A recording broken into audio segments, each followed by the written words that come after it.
Zombie समझते हैं?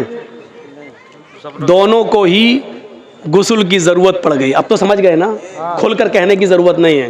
यानी दोनों इंसान हैं, आदमी सोता है, दोनों को ही नाइट फॉल हो गया। अब गुस्ल करना पड़ेगा तभी नमाज होगी, लेकिन पानी नहीं है। अब क्या किया जाए? बड़ा दिलचस्प वाक़या सुना रहा हूं, आपको भी मजा आएगा, सुनिए। और जिनको मसला मालूम नहीं होगा वो मसला भी जान जाएंगे। दोनों को फजर की नमाज में उठना था और दोनों फजर की नमाज के वक्त उठे, लेकिन दोनों ही जुम्बी हो गए। तो हजरत अम्मार कहते हैं, उमर जी मुझे मसला मालूम है। कहा क्या? सुनिए, बहुत स्लो सुना रहा हूं ताकि आपके दिमाग में बिल्कुल घुसा दूं। कहा, उमर मुझे मसला मालूम है। अल्लाह के नबी जुमे का खुतबा दे रहे थे तो आपने फरमाया जब पानी ना मिले तो पाक मिट्टी से तयम्मुम कर लो। हजरत उमर कहते चुप रहो, जिस मस्जिद में अल्लाह के नबी ने यह खुतबा दिया उसमें हम भी थे। आपने ये बात कही थी कि पानी ना मिले तो तयम्मुम कर लो, लेकिन वो वुजू के लिए कहा था, गुस्ल के लिए नहीं। हमको वुजू की जरूरत नहीं है, गुस्ल की जरूरत है। अल्लाह के रसूल ने उस मस्जिद में जो जुमे का खुतबा दिया था उसमें यह कहा था कि अगर वुजू के लिए पानी ना मिले तो तयम्मुम कर लो, दोनों हाथ पाक मिट्टी पे मार के फूंक लो, चेहरे पे फेर लो, दायां हाथ बाएं हाथ पर और बाएं हाथ दाएं हाथ पर फेर लो तो तयम्मुम हो जाता है। ये अल्लाह के नबी ने बताया था। तो यहां तो वुजू का मामला नहीं है, हम लोग नापाक हैं, हम लोग को गुस्ल की जरूरत है। हजरत अम्मार कहते हैं, तो एक काम करिए ना, वुजू में हाथ पैर मुंह कुल्ला किया जाता है और ये सब धुला जाता है। हमको गुस्ल की जरूरत है, इसलिए पूरे जिस्म पे मिट्टी फेर लेते हैं। ऐसा करते हैं, यानी अपना अपना दिमाग लगा रहे हैं। देखिए, हजरत उमर कहते नहीं नहीं नहीं नहीं, हमें कोई अच्छा नहीं लग रहा है। क्यों? हमको मसला मालूम नहीं, कि ऐसा ना हो ऐसा करने पर गुनाह हो। तो हजरत अम्मार ने अपनी अकल चलाई और हजरत उमर ने अपनी अकल चलाई। हजरत अम्मार ने कहा तुम्हें नहीं पढ़ना मत पढ़ो, मैं तो पढ़ूंगा नमाज। तो हजरत अम्मार ने क्या किया, एक झाड़ी के पीछे चले गए, मिट्टी पड़ी थी, बुखारी शरीफ के हदीस के अल्फाज हैं, अपने जिस्म को उस पर पूरा मिट्टी में लोट लिया। बुखारी में क्या है, कमा तमर्रकुद्दाब्बा यतमर्रकु कमा तमर्रकुद्दाब्बा। हजरत अम्मार मिट्टी पर ऐसे लोटे, ऐसे जैसे चौपाया, आपने देखा होगा जानवर को मिट्टी में ऐसे ऐसे करता ना, फिर झाड़ देता अपने आप को, पूरे जिस्म पर मिट्टी हो जाती है उसके। तो हजरत अम्मार ने ऐसे ही किया, पूरा करके पूरे जिस्म पर मिट्टी मल ली और गए और नमाज पढ़ ली। हजरत उमर देख रहे हैं, उन्होंने नमाज नहीं पढ़ी, हजरत अम्मार ने पढ़ ली। हजरत उमर ने कहा पता नहीं सही हुआ कि गलत। नहीं, उन्होंने अपनी अकल दौड़ाई, नमाज नहीं पढ़ी। शहर में गए, सुबह सूरज निकलने के बाद पानी मिल गया और जैसे ही पानी मिला तो हजरत उमर ने सबसे पहले गुस्ल करके फजर की नमाज कज़ा कर ली, पढ़ ली। उस जमाने में मोबाइल का दौर नहीं था। दबाया, हाँ जर्जी साहब जरा बताइए तो। मालूम है, रात के 3 बजे लोग हमें परेशान कर देते कभी कभी, इसलिए मोबाइल बंद कर दिया। 3 बजे पूछते हैं, मौलाना साहब फला हॉस्पिटल में मेरी बीवी एडमिट है। बड़ा अच्छा, अल्लाह ताला ने अभी एक बेटा दिया, क्या नाम रखूं? अरे बच्चा आज पैदा हुआ है, कमीने 7वें दिन नाम रखना है, तुझे अभी जरूरत क्या थी, सुबह पूछ लेता। रात में 3 बजे फोन कर, क्या नाम रखूं? तो ये परेशान करने वाले लोग भी होते हैं, 3 बजे फोन कर रहे हैं। कहा अरे मौलाना खुशी थी इसलिए बोल दिया। तो बोलो ना मौलाना साहब हमारे बच्चे के लिए दुआ करना, अल्लाह ताला ने चांद सा बेटा दिया। ये क्या नाम, 3 बजे फोन कर रहा था। तो उस जमाने में फोन का जमाना नहीं था, अल्लाह के रसूल से मसला मालूम कर लिया जाए।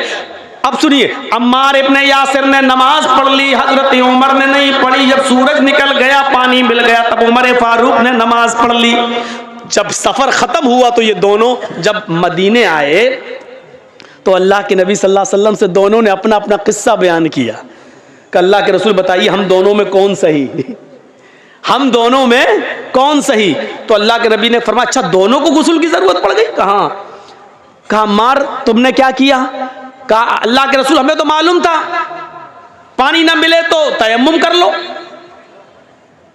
तो अल्लाह के रसूल ने फरमाया जी बिल्कुल। तो हजरत उमर ने कहा ये तो आपने वुजू के लिए कहा था, इन्होंने पूरे जिस्म पर मिट्टी मल ली। तो अल्लाह के रसूल ने कहा अम्मार क्या किया था तुमने? कहा कि मैं तो ऐसे लोटा मिट्टी पर जैसे 4 पैर वाला जानवर जमीन पर लोटता, पूरे जिस्म पर मिट्टी मल ली। तो अल्लाह के रसूल मुस्कुराए और मुस्कुरा कर कहते हैं कि अम्मार तुमने गलत किया, तुम्हें ऐसा नहीं करना चाहिए था। अब हजरत उमर बड़े खुश हैं, ये गलत हो गए तो हम तो सही हुए होंगे, इनकी गलती है तो हम सही हो गए, हमने नमाज नहीं पढ़ी हम सही हो गए। तो कह ले ले ना और पूरे जिस्म पर मिट्टी मल लो हो गए ना। तो कहा हजरत अम्मार ने अल्लाह के नबी इनका सुनो इन्होंने क्या किया? तो हजरत उमर से पूछा तुमने क्या किया? कहा अल्लाह के रसूल जब तक पानी नहीं मिल गया मैंने गुस्ल ही नहीं किया। नमाज का वक्त निकल गया, सुबह सूरज निकलने के बाद पानी मिला तो मैंने वुजू बना गुस्ल किया फिर नमाज पढ़ी। आपने कहा उमर तुमने भी गलत किया। इस मैदान में जितने लोग जमा है सुनो, अम्मार की बात को अल्लाह के रसूल रिजेक्ट कर रहे हैं, पुराने सहाबी, और हजरत उमर फारूक की बात को भी रिजेक्ट कर रहे हैं जबकि वो भी पुराने सहाबी। बल्कि उमर फारूक के बारे में तो कहा था लौ कान बादी नबीयुल्लाह काना उमर, अगर मेरे बाद कोई नबी होता तो कौन होते? उमर। इतना बड़ा मकाम, लेकिन अल्लाह के नबी ने क्या कहा? तुमने भी गलत किया। अय उमर और अय अम्मार दोनों का तयम्मुम एक ही है, वुजू का भी और गुस्ल का भी। अगर गुस्ल की भी जरूरत पड़ गई थी तब भी वही तयम्मुम करना चाहिए था जो नमाज के लिए किया जाता है, जो वुजू के लिए किया जाता है। बस यही काफी था। अपने दोनों हाथों को जमीन पर मारते, उसको फूंकते। देखो तयम्मुम का तरीका क्या है। ये मान लीजिए मिट्टी है, ये मिट्टी होना जरूरी है। बहुत से लोग ये पक्की दीवारों पे ऐसे मार देते हैं, नहीं चलेगा। बहुत से लोग पुती हुई दीवारों पे मार देते हैं, ऐसे नहीं चलेगा। माफ कीजिएगा, बड़ी मौजरत के साथ नहीं चलेगा। मिट्टी होनी चाहिए और वो भी पाक। ऐसे दोनों हाथ जमीन पे ऐसे मारिए, ये ऐसे किया और ऐसे करने के बाद ऐसे नहीं मलना है, ऐसे करके ऐसे नहीं मलना, पूरा वो आपका पाउंड स्क्रीन यही लग जाएगी। ऐसे नहीं करना है। ये जमीन पे मारा, तयम्मुम का तरीका सीखिए। ये जमीन पे मारा, फिर ये बस जितनी भी उड़ जाए मिट्टी तुम्हारे हाथ में लगी हुई, ऐसे करके उड़ गई। अब इन्हीं हाथों को ऐसे करना है। देखिए हो गया। अब यही हाथ दोबारा नहीं लेना है, इसी हाथ को बाएं हाथ के ऊपर ऐसे यहां तक ये कर लिया और इस हाथ को ये तयम्मुम हो गया। तो अल्लाह के नबी ने कहा था यकफी हाकज़ा, तुम्हारे लिए इतना कर लेना काफी था। तुमने पूरे जिस्म पर मिट्टी मल ली, तुमने भी गलत किया। और अव्वल वक्त पर नमाज न पढ़ के सूरज के निकलने तक इंतजार करके फिर गुस्ल के लिए पानी मिल गया तब पानी नहाकर फिर तुमने नमाज पढ़ी, तुमने भी गलत किया, क्योंकि नमाज को उसके अव्वल वक्त से निकाल दिया। तो अब आप समझ रहे हैं गलती किन किन से हो सकती है। हजरत अम्मार से भी हो गई, हजरत उमर से भी हो सकती है, तो मौलवी जर्जी से क्यों नहीं हो सकती है? आज हम जैसे कोई मौलाना ये नहीं कह सकता कि मैंने जो कहा वो बिल्कुल सही है, उसी को आंख बंद करके मान लो। नहीं, हर शख्स की बात शरीयत की कसौटी पर रखी जाएगी।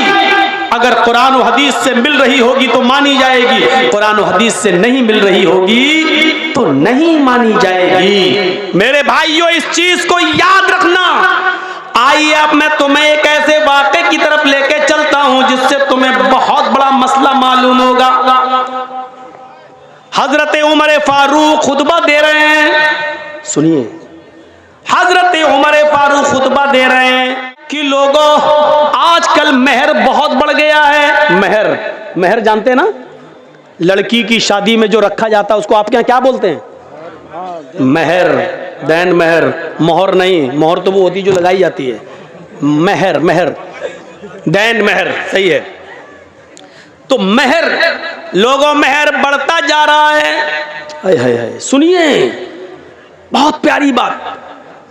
अब लोग बहुत ज्यादा महर रखने लगे, देने लगे। लड़कियां भी निकाह के मौके पर बहुत ज्यादा महर की डिमांड करने लगी। मैंने अल्लाह के नबी के निकाह देखे हैं, नबी की बीवियों को अल्लाह के नबी ने जो महर दिया वो मुझे मालूम है। अल्लाह के नबी ने अपनी बेटियों की, ज़ैनब की, रुकैया की, उम्मे कुलसूम की और फातिमा की शादी की तो कितना महर रखा ये भी मुझे मालूम है। सबसे ज्यादा जो महर था वो 400 दिरहम, 400 दिरहम का महर था, 400 दिरहम का। 400 दिरहम से ज्यादा महर अल्लाह के नबी ने नहीं रखा। लिहाजा अगर कोई भी शख्स अपनी बीवी को 400 दिरहम से ज्यादा महर देगा तो वो महर उमर उस औरत से छीन लेगा और बैतुल माल में जमा कर देगा। 400 से ज्यादा जो महर होगा, 400 तक तो उस औरत के पास रहेगा, लेकिन 400 के बाद जो भी महर देगा उतना वो जायद महर, महर जो ज्यादा है वो उस औरत से लेकर बैतुल माल में जमा कर दिया जाएगा। ये किसने कहा? हजरत उमर ने कानून बना दिया, मिंबर पे खड़े होकर खुतबा दे दिया। खुतबा तो दे दिया, टाइम खत्म हो गया, उतर गए, जुमे की नमाज पढ़ा दी। नमाज पढ़ाने के बाद उसी मस्जिद में पर्दे में एक औरतें भी नमाज पढ़ रही थी, पर्दा पड़ा हुआ था, औरतें भी नमाज पढ़ रही थी। एक बूढ़ी औरत आती है पर्दे से, कहती है अमीरुल मोमिनीन मुझे आपसे कुछ कहना है। बोला क्या कहना चाहती हो, बोलो। कहा वहीं आना चाहती हूँ, मैंने पैरों में सॉक्स मोजे पहन रखे हैं, हाथों में मैंने दास्ताने ग्लव्स पहन रखे हैं, मेरा चेहरा छिपा हुआ है, मैं वहीं आकर आपसे रूबरू मिलना चाहती हूँ, आपने मसला गलत बता दिया। हजरत उमर फारूक से कह रही है एक औरत कि आपने मसला गलत बता दिया। हजरत उमर कहते हैं मैंने गलत बता दिया कि हाँ, आओ इधर। औरत, बूढ़ी औरत गई, कहा अमीरुल मोमिनीन आपने इस मिंबर पर खड़े होकर ये कैसे कह दिया कि कोई भी आदमी अपनी बीवी को 400 दिरहम से ज्यादा महर नहीं दे सकता। हजरत उमर ने कहा मां, बूढ़ी मां, अल्लाह के रसूल ने अपनी बीवियों को 400 दिरहम से ज्यादा नहीं दिया, अपनी बेटियों के निकाह में 400 दिरहम से ज्यादा महर नहीं रखा। फिर उस औरत ने क्या जवाब दिया? अमीरुल मोमिनीन 400 दिरहम देना एक अलग बात है, लेकिन 400 दिरहम से ज्यादा नहीं दे सकता है कोई मर्द। क्या ऐसी कोई हदीस है आपके पास?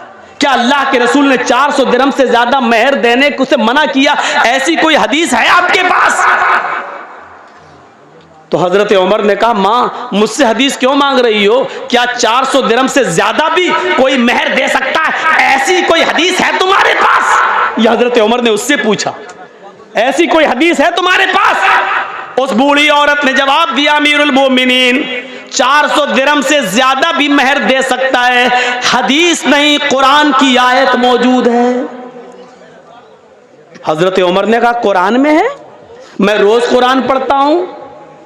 का रोज पढ़ते हो तब भी आपको नहीं मालूम? जल्दी बताओ। आए बूढ़ी औरत, आए मां, जल्दी बताओ वो कौन सी कुरान की आयत है जिसमें लिखा हो कि 400 दिरहम से ज्यादा भी दे सकता है शौहर अपनी बीवी को महर। उस औरत ने, बूढ़िया ने कुरान की आयत पढ़ी, व आतैतुम इहदाहुन्ना किंतारन फला ताखुजू मिन्हु शैआ।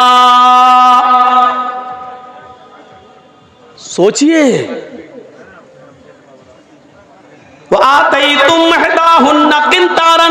तुम में से कोई भी शख्स अपनी बीवी को ढेर सारा माल देना चाहे तो दे सकता है, जितना चाहे उतना दे सकता। किंतारा, खजाने के खजाने दे सकता है, महल दे सकता है, मकान उसको दे सकता है, प्रॉपर्टी दे सकता है, जमीन दे सकता है, जायदाद दे सकता है। महर में उसके नाम पूरा का पूरा फ्लैट बुक कर सकता है, उसके नाम कर सकता है। जो शौहर अपनी बीवी को महर में जो चाहे दे सकता है। फला ताखुजू मिन्हा शैया, फिर तुम उसमें से कुछ भी लेने का हक नहीं रखते। कोई भी उस औरत से छीन नहीं सकता, ये उस औरत का हक है, उससे कोई उसका हक नहीं छीन सकता है। शौहर भी दे दे तो फिर वो भी वापस नहीं ले सकता। आए उमर, जब दिए हुए माल को शौहर नहीं ले सकता है तो आप कैसे ले सकते हैं? आपने ये कैसे कानून नाफिज कर दिया? कैसे कह दिया कि 400 दिरहम से ज्यादा अगर कोई अपनी बीवी को मेहर देगा तो वो मेहर छीन कर बैतुल माल में जमा कर दिया जाएगा? आप रॉन्ग हैं, आपने गलत कहा है। कुरान तो कहता है जितना चाहे उतना दे सकता है और उसमें से तुम कुछ भी लेने का हक नहीं रखते। हजरत उमर ने लोगों से पूछा जो मस्जिद में बैठे हुए थे, उन लोगों से पूछा क्या ये आयत कुरान में मौजूद है जो बुढ़िया पढ़ रही है? ये औरत जो कुरान की आयत पढ़ रही है, क्या ये आयत कुरान में मौजूद है? लोगों ने जवाब दिया हाँ, ये आयत कुरान में मौजूद है। हजरत उमर अपनी गलती एक्सेप्ट करते हैं और फिर मिंबर पर दोबारा खड़े होते हैं और कहते हैं अख्तार रजुलुन व असाबत इम्रातुन, अख्तार रजुलुन व असाबत इम्रातुन। मर्द ने गलती की और एक औरत ने दुरुस्त बात की, एक औरत ने सच्ची बात की है, लिहाजा उमर अपनी बात वापस ले रहा है। अब इस औरत की दी हुई कुरान की आयत को नाफिज करता है। लोगों तुम जितना चाहो अपनी बीवी को मेहर दे दो, अब मैं किसी से मेहर की रकम नहीं छीनूंगा और बैतुल माल में जमा नहीं करूंगा। मेरे भाइयों, एक आदमी कोई गलत फैसला कर सकता है लेकिन दलील आ जाने के बाद, कुरान की आयत आ जाने के बाद उसको मानना ही पड़ता है। जो आदमी गलत ही पर नहीं मैंने जो कहा वही सही है, सही बात आ जाने के बाद भी गलती पर लटका रहे, नहीं मैंने जो कहा वही सही है, तो ये चीज गलत होती है। हजरत उमर फारूक ने कहा अख्तर रजुलुन, मैंने गलती की है, मर्द से खता हो गई, औरत ने सच्ची बात कही है और फिर अपनी बात को वापस ले लिया। यही है सलफ, यही है मेरे भाइयों। इस्लाम की सही बात आ जाने के बाद आदमी सही बात को ले ले और अपनी पुरानी रविश छोड़ दे, अपना पुराना तरीका तर्क कर दे, अपना पुराने तरीके से तौबा कर ले और सही बात पर अमल करना शुरू कर दे। ऐसी कितनी मिसालें मेरे भाइयों हमें और आपको, हम और हमारे और आपके सामने आनी चाहिए, जिससे आपको पता चल सकता है, पता चल जाएगा कि शरीयत के अंदर कुरान और हदीस से बढ़कर कोई नहीं है, कोई नहीं है। जर्जीस भी गलत हो सकता है, इस इसमें मदरसे में और इस स्टेज पर बोलने वाले मौलाना से भी गलती हो सकती है, लेकिन कुरान और हदीस की दलील आ जाने के बाद फिर मेरे भाइयों, मैंने कहा ना, दिमाग वहीं लगना चाहिए, हम जो कर रहे हैं वो सही है कि नहीं, हम जो कर रहे हैं वो कुरान और हदीस में कैसा है। मेरे भाइयों, इस चीज को आप देखिए, अपना दिमाग वहीं पर लगा दीजिए। आइए मैं आपको एक और जबरदस्त वाक़े की तरफ लेके चलना चाहता हूं। जबरदस्त वाक़या, जबरदस्त। हजरत उस्मान गनी का जमाना है, सुनिएगा। और एक वाकया जो हाँ बाद में आ रहा वो पहले वाकये से ज्यादा मजेदार। हजरत उस्मान गनी के जमाने में एक वाकया पेश आ गया। एक शख्स हजरत उस्मान से मसला पूछने आ गया कि अमीरुल मोमिनीन, अगर कोई औरत शादी के 6 महीने के बाद अगर बच्चा पैदा करे तो उस बच्चे का क्या हुक्म है? सुन लीजिए, हमारे और आपके सामने भी ऐसे किस्से आ सकते हैं। हरीशचंद्रपुर वालों, अगर आपके इलाके में किसी लड़की की शादी हो जाए और 6 महीने के बाद अगर उसके बच्चा पैदा हो जाए तो उस बच्चे का क्या हुक्म होगा? सुनो, कहीं भी हो सकता है ये मंजर। अब जब अच्छे मसले आ गए तो आप लोग उठने भागने लगे।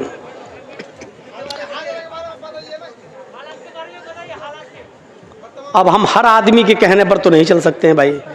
हर आदमी अगर राजीव गांधी बनेगा तो कैसे काम चलेगा? नहीं, आपको कुरान हदीस नहीं सुनना है।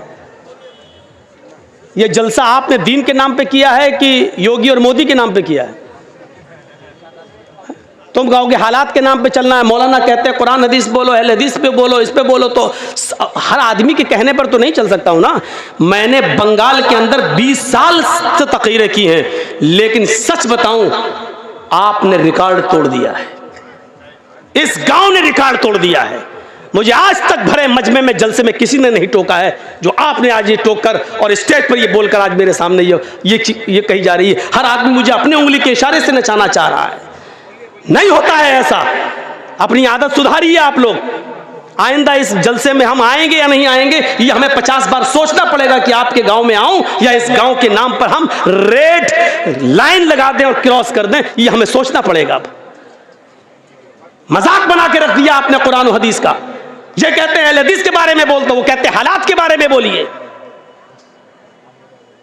ड्रामा बना के रख दिया आपने जलसे का। ये तकरीर है या खिचड़ी है कि दाल भी मिलाओ चावल भी मिलाओ?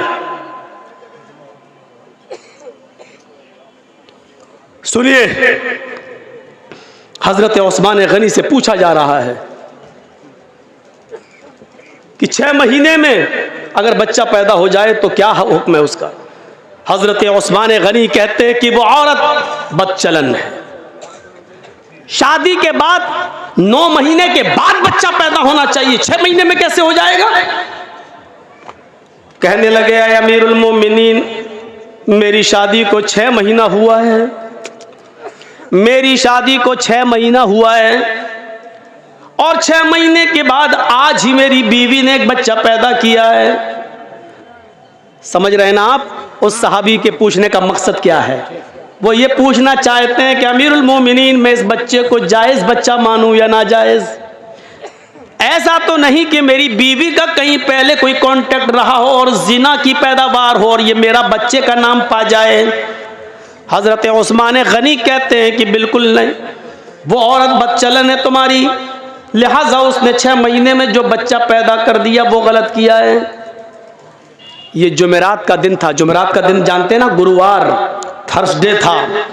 जुमे का खुतबा जब उस्मान गनी देने लगे तो वो आदमी सामने बैठा हुआ था जिसकी बीवी ने 6 महीने के बाद बच्चा पैदा किया, वो बैठा हुआ है। हजरत उस्मान खुतबा देते देते कहने लगे, लोगों, इसकी बीवी ने कल एक बच्चा पैदा किया है और वो बच्चा 6 महीने के बाद पैदा हुआ है। शादी के 6 महीने के बाद कोई बच्चा पैदा नहीं होता है। इसकी बीवी ने शादी के 6 महीने के बाद ही बच्चा पैदा कर दिया है। लिहाजा अगले जुमे को इसकी बीवी को लाया जाएगा और जमीन पे सीने के बराबर गाड़ कर पत्थरों से मार मार के उसको खत्म कर दिया जाएगा।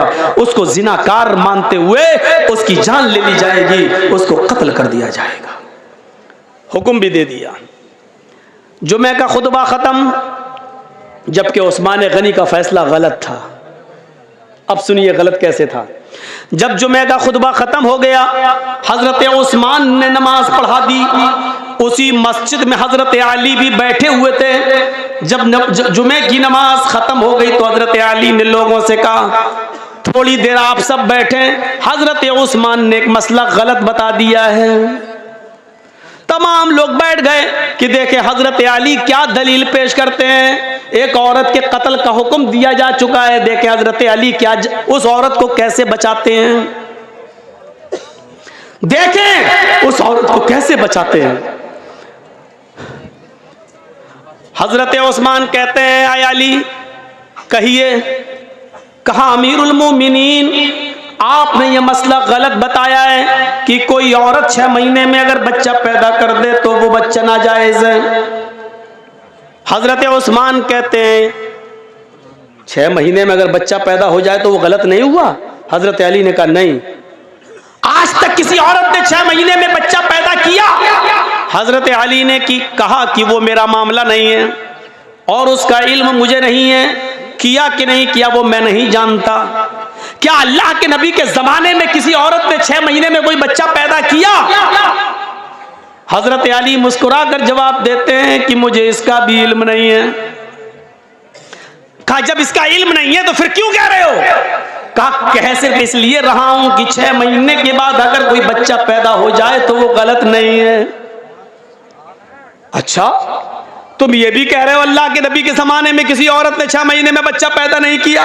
तुम ये भी मानते हो कि अल्लाह के रसूल सल्लल्लाहु अलैहि वसल्लम ने 6 महीने के बाद पैदा होने वाले बच्चे को जायज़ माना? तुम ये भी कह रहे हो कि आज तक किसी औरत ने 6 महीने के अंदर कोई बच्चा पैदा नहीं किया? फिर तुम ये कह रहे हो कि 6 महीने में जो बच्चा पैदा हो जाए वो जायज़? क्या दलील है? क्या अल्लाह के रसूल से कोई हदीस है? हजरत अली कहते हैं हदीस की जरूरत नहीं है, कुरान में मसला मौजूद है। कुरान कहता है 6 महीने के बाद भी अगर औरत बच्चा पैदा कर दे तो बच्चे को जायज माना जाएगा। हजरत उस्मान कहते हैं क्या कुरान में लिखा है? ये कुरान जो रोज मैं पढ़ता हूं। हजरत अली कहते हैं आप पढ़ते हैं लेकिन शायद गौर नहीं कर सके। हजरत उस्मान ने कहा लोगो दलील मांगो अली से। हजरत अली ने कहा दलील सुनो। अब दलील सुनिए और सुनो, गीत बहुत सुन चुके हो, गाने बहुत सुन चुके हो, इधर उधर की लफाजियां बहुत सुन चुके हो। जलसा में चंदा लिया है कुरान के नाम पे, हदीस के नाम पे कि जलसा होगा, कुरान हदीस की बातें होंगी। अब जब कुरान और हदीस सुनाई जा रही है तो सुनकर इस जलसे को हलाल करो, वरना यहां बैठना भी आपका हलाल नहीं होगा। सुनो, हजरत अली दलील दे रहे हैं। दलील क्या? दलील हाय उस्मान, अल्लाह ताला फरमाता कुरान में वल्वालिदातु युरज़िअना औलादहुन्ना हौलैनि कामिलैन। अभी जो कह रहा था ना हालात के ऊपर बोलो, उससे पूछो कुरान की ये कौन सी आयत है, किस पारे में, तो नहीं बता पाएगा। वल्वालिदातु युरज़िअना औलादहुन्ना हौलैनि कामिलैन। तर्जुमा सुनिए, मीनिंग सुनिए, ट्रांसलेट सुनिए। माएं अपने बच्चों को दूध पिलाएं मुकम्मल 2 साल। मैं किसी को भी खड़ा करके पूछ सकता हूं कितने साल दूध पिलाएं मां? 2 साल। 1 साल में कितना महीना होता है? 12। 2 साल में कितना हुआ? 24। मां अपने बच्चे को कितना दूध पिला सकती है? 24 महीना, 2 साल। कामिलैन मतलब मुकम्मल, कंप्लीट, यानी 2 साल तक पिला सकती है। 2 साल से 1 दिन भी ज्यादा नहीं। पहले छुड़ा सकती है, 2 साल से पहले दूध छुड़ा सकती है, लेकिन 2 साल के बाद 1 दिन भी ज्यादा पिलाने की इजाजत नहीं है। बच्चा पैदा हुआ 6 महीने में और दलील क्या दे रहे हैं हजरत अली? मां अपने बच्चे को दूध पिलाए 2 साल। ये दलील है?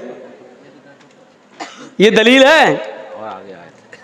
अब सुनिए हजरत उस्मान क्या कहते हैं हंसते हुए, अली ये तो दूध पिलाने की इद्दत बता रहे हो, दूध पिलाने की मुद्दत बता रहे हो कि दूध पिलाएं 2 साल तक। यहां दूध पिलाने पे एतराज नहीं है, हमने किसी को मना नहीं किया कि 2 साल तक दूध ना पिलाएं। बात यह है कि 2 साल बच्चा 6 महीने के बाद पैदा हो जाए फौरन तो वो बच्चा जाए, उसकी दलील दो। हजरत अली कहते वहीं आपको ला रहा हूं। पहले तो ये बता दूं कि दूध पीने की मुद्दत कितनी है? 2 साल 24 महीने। मान रहे ना कि हाँ, कौन मना करेगा? कुरान की आयत 24 महीना दूध पीने के है ना। कहाँ? अच्छा चलो दूसरी दलील ले लो। कहा दो, जल्दी दो। 6 महीने में बच्चा पैदा हो जाए, जल्दी दो दलील। वफिसालुहु फी आमैन। हजरत अली ने दलील पलट दी, बस कुरान की दूसरी आयत पेश कर दी। मां अपने बच्चे का दूध छुड़ाएं 2 साल में। पहली जगह क्या था? पिलाएं 2 साल तक। दूसरी आयत में क्या है? छुड़ाएं 2 साल में। बात तो एक ही है।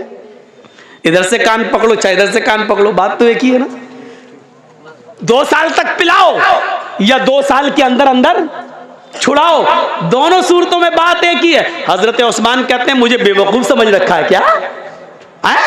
अरे पिलाएं 2 साल तक या छुड़ाएं 2 साल में, बात तो एक ही है। कहा हम आपको मजबूत कर रहे हैं ताकि आप पलट ना जाएं। 2 साल मान रहे ना क्या? हाँ। 24 महीने मान रहे ना? हाँ। ये किसकी इद्दत है, मुद्दत है? क्या दूध पिलाने की? दूध पिलाने की मुद्दत 2 साल है ना क्या? हाँ। अब सुनो तीसरी दलील जिसमें अल्लाह ने हमल और दूध छुड़ाने की दोनों की गिनती को और मुद्दत को एक साथ बयान कर दिया है। कुरान में तीसरी जगह अल्लाह ने फरमाया वहमलुहु, हमल देखिए, वहमलुहु वफिसालुहु सलासून शहरन। वहमलुहु वफिसालुहु, औरत के हमल की और दूध छुड़ाने की मुद्दत 30 महीने है। कितना? सलासून शहरन। कितना महीना? 30, 10, 20, 30 कितना हुआ? 30 महीना। आए उस्मान, 30 महीना किसकी मुद्दत है? हजरत उस्मान कहते हैं हमल की और दूध छुड़ाने की। क्या मानते हो ना? दोनों की मुद्दत कितनी है? का 30 महीना। 30 महीने में 24 महीने आप अलग कर दो दूध छुड़ाने के या दूध पिलाने के। ये दोनों की मुद्दत है ना 30, और अल्लाह दूध पिलाने की मुद्दत 24 महीने बता चुका है, यानी 24 महीने तक बच्चा दूध पी सकता है। तो 24 महीने 30 में से आप माइनस कर देंगे, 30 में से 24 को माइनस करो तो कितना बचा? हजरत उस्मान कहते हैं 6 का वहमलुहु, यही हमल की मुद्दत है। वहमलुहु व फिसालुहु सलासूना शहरन, यही हमल की अकल्ले मुद्दत है। यानी औरत कम से कम 6 महीने के बाद बच्चा पैदा अगर करती है तो वो बच्चा जायज माना जाएगा, वो बच्चा नाजायज नहीं माना जाएगा।